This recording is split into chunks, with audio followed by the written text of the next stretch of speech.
people should want to follow you. If you want to have a lot of clients and people who pay you money, they should want to be as you a bit.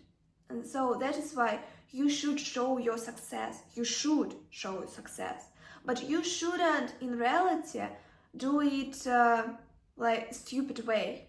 So nowadays, it is like successful success.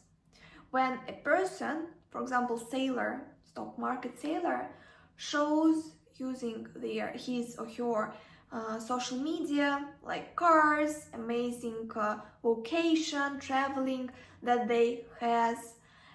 But you should know the needs of your clients. You should know your clients. So you will not be able to build a lucrative personal brand without knowing that will help you to attract clients without knowing what these clients need and which valuables they have.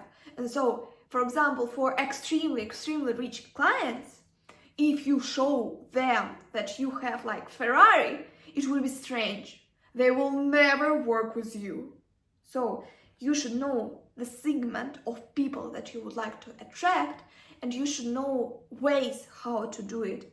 So for one kind of people, you shouldn't show your Ferrari.